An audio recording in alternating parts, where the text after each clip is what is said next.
tá bom? Então agora nessa aula a gente vai falar especificamente dos benefícios das atividades sensoriais, tá? Entender o que elas são, para que elas servem, enfim, tá? Para que a gente faça como se fosse uma introdução para a última aula, que é quando a gente vai falar dos brinquedos sensoriais em si, tá bom?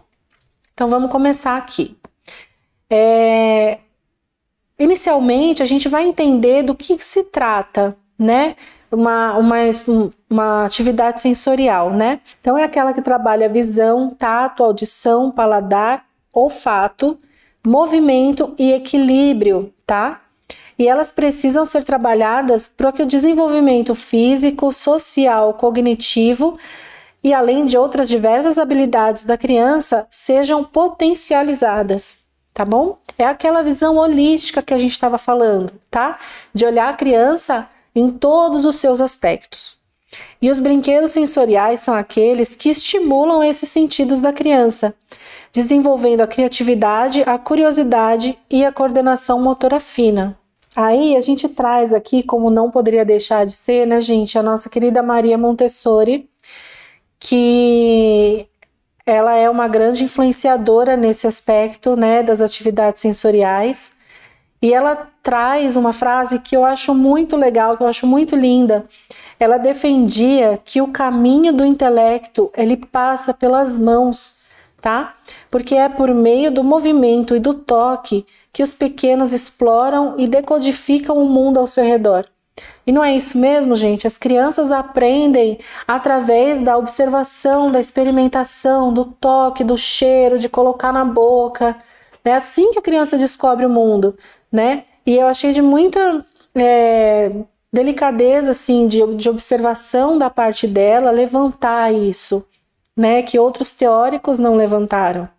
Então ela acreditava também que todas as crianças precisam explorar, experimentar e receber o feedback das suas ações. Isso também é muito importante para a criança saber o que é possível, o que não é possível, o que ela pode ou não fazer, tá? Sobre tudo aquilo que elas realizam e vivenciam. E para isso, as crianças elas utilizam os seus 5 sentidos, né? Para aprender através das experiências práticas. Ela afirma, né, a Montessori afirma que os sentidos são a primeira porta de descoberta e conhecimento do mundo dos bebês e das crianças. Olá! Antes de irmos para a aula, eu quero te apresentar a nova classe, a plataforma Premium do SES. É tipo uma Netflix que tem todos os cursos que já oferecemos. São mais de 130 cursos, além de alguns bônus exclusivos, como um cronograma de estudos feito para você, inglês com aulas ao vivo, 2 certificados por mês e muito mais. Se quiser saber mais sobre a plataforma, acesse o nosso site. Mas antes, assista a essa aula que está incrível. Bons estudos! Certo? Então, as atividades sensoriais dialogam demais com as ideias da Maria Montessori. O estímulo sensorial, ele não busca produzir crianças superdotadas, tá?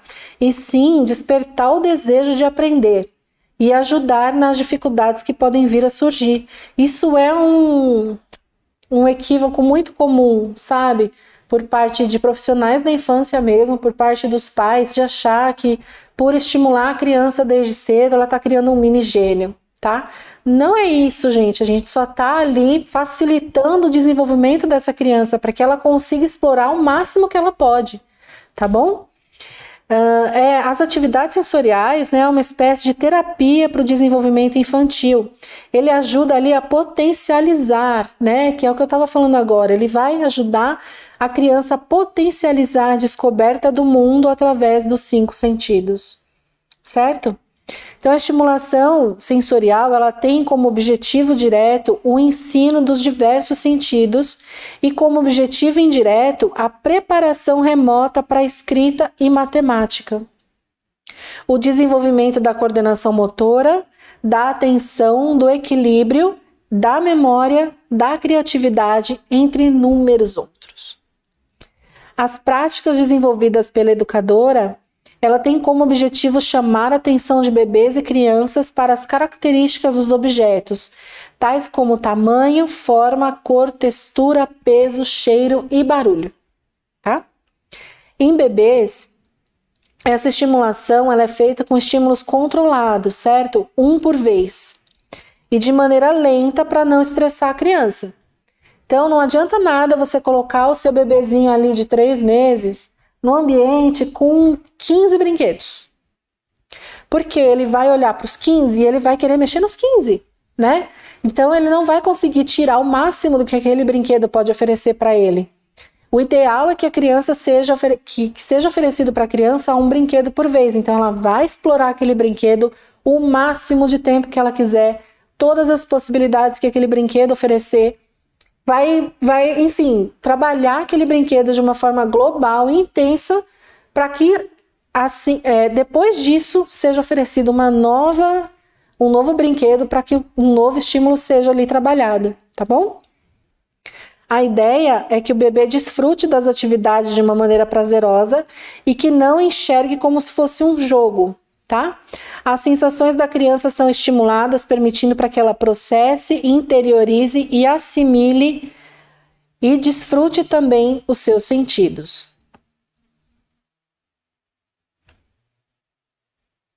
Então, à medida, né, que as crianças usam ativamente os seus sentidos em conjunto uns com os outros, isso ajuda na construção das sinapses, certo?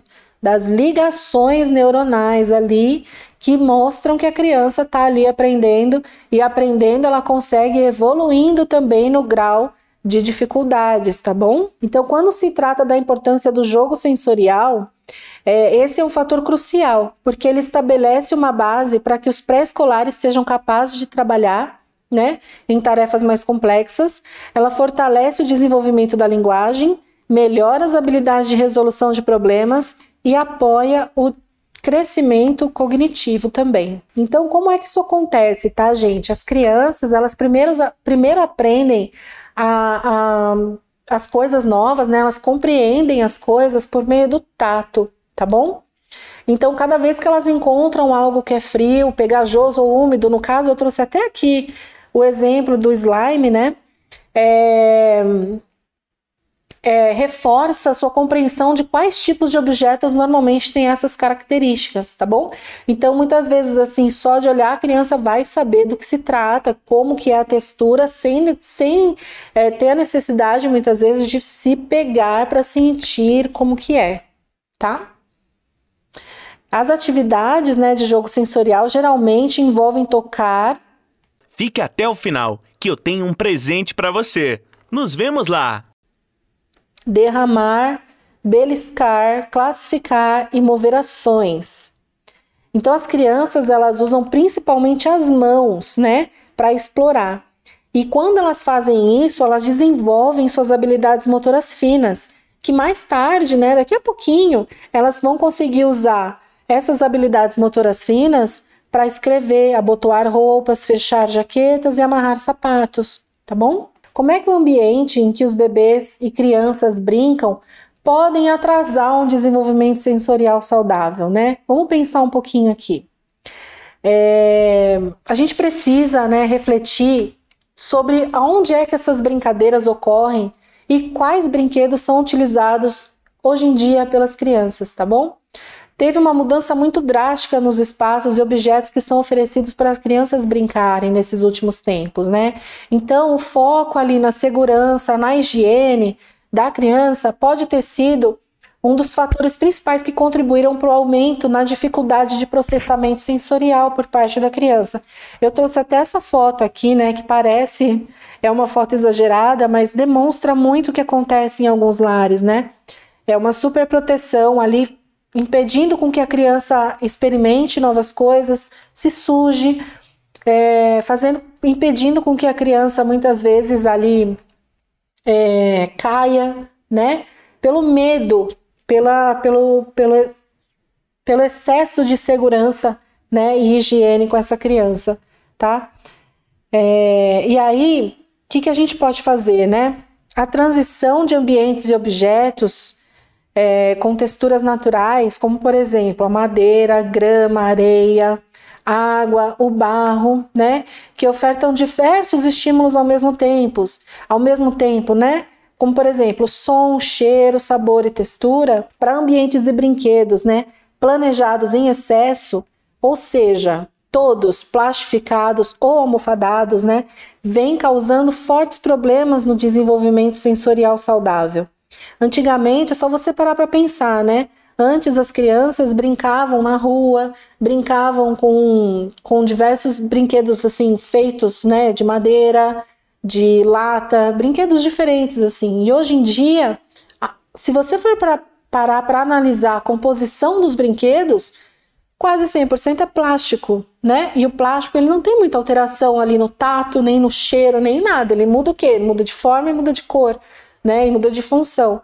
Mas ele limita ali aquele processamento sensorial da criança, tá? Então é importante a gente colocar a criança para brincar assim, que nem eu coloquei aqui, que eu trouxe a foto da minha Helena, né? A gente colocou ela na grama para ela sentir a textura, para ela sentir o cheiro daquele lugar, para ela ver as flores, né? Então isso tudo a gente trabalha muito a questão de outros sentidos, né? Que a criança muitas vezes não tem acesso no seu dia a dia. E aí, gente, além disso, né? Aquela obsessão que os pais têm, que os cuidadores têm com a higiene, com a limpeza, né? Excessiva. E a falta de equilíbrio, né? Que existe em relação a esse assunto. Isso desmotiva, né, os pais e cuidadores a permitirem a exploração, criatividade e curiosidade da criança por medo da sujeira, tá bom? E de que a criança fique doente ou até mesmo crie maus hábitos por ser permitido comer com as mãos. Só que, pessoal, deixa eu falar uma coisa, né? A criança, ela aprende... Se você está gostando dessa aula, fique até o final. Pegando.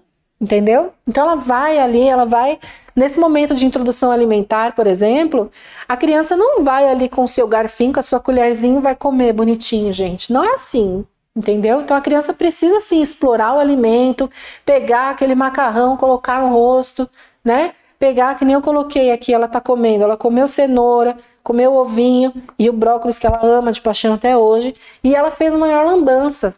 Entendeu? Sujeira vai pro cabelo, vai pra orelha, vai pro pé, vai pro chão, gato come, cachorro come, sabe? Então, é normal, isso acontece e é saudável. Sujeira, gente, a gente limpa, tá bom? Quando a criança entra num processo de problema com esse estímulo sensorial, aí a gente precisa ter atenção, tá? Isso gera outros problemas desencadeadores depois. Tá bom? Então, é o que eu trouxe aqui, né, na sequência. Sinais de que a sua criança ou de uma criança que você conviva pode estar enfrentando desafios em lidar com experiências sensoriais, tá? Então, vamos entender um pouquinho disso. Quando a criança ela reage de uma forma desproporcional a um estímulo, seja o estímulo que for, tá? Som, textura ou um estímulo visual, é um sinal de que a gente precisa auxiliar a criança a processar suas sensações, tá? Em casos mais graves, onde a criança apresenta diversas crises por não conseguir lidar com esses sons, né? Com isso que aborrece ela, interação com outras pessoas, ou até mesmo controlar seus impulsos, emoções e movimentos, nessa hora é importante que a gente busque o suporte de um especialista, tá? Cada vez mais, o número de pequenos sendo diagnosticados com esse distúrbio, né, de processamento sensorial tem aumentado, tá, gente? Esse distúrbio, ele afeta cerca de 20% das crianças em idade escolar. Essas crianças normalmente apresentam dificuldades em processar os estímulos, que podem causar vários sintomas, incluindo hipersensibilidade ao som, hipersensibilidade à visão e tato, más capacidades motoras finas e fácil distração, tá bom? Por que fácil distração? Pensa você, enquanto adulto, quando uma coisa te aborrece. Você vai ficar ali focada naquilo que te aborrece? Então, assim, dificilmente, né, isso aconteça. Provavelmente você vai buscar um outro caminho que né, te acalme ou que não te aborreça tanto. É a mesma coisa que acontece com a criança. Por isso ela é de fácil distração, tá? Algumas crianças não são capazes de tolerar o som. Outras não conseguem segurar um lápis ou têm dificuldades no nível da interação social. Adicionalmente, né, a gente pode pensar assim, então quer dizer que um som que hoje é irritante para o meu filho, amanhã vai ser irritante também. Então eu preciso evitar esse som a todo custo, né? Só que não é bem por aí que as coisas são. Então um som, gente, que um dia é irritante, no outro dia pode não ser, tá? A criança pode lidar super bem com ele no outro dia. O que deixa essa doença ser muito desconcertante para os pais, né, para os cuidadores em questão. E ela tem sido fonte de muita controvérsia entre os médicos, tá bom? Esse vídeo é uma parte de um dos cursos que tem dentro da plataforma A Nova Classe. Lá você encontra mais de 130 cursos e outras vantagens exclusivas, como o curso de inglês com aulas ao vivo. Para você que está vendo esse vídeo, liberaremos o acesso gratuito por 7 dias. É só clicar no link da descrição e aproveitar seu presente.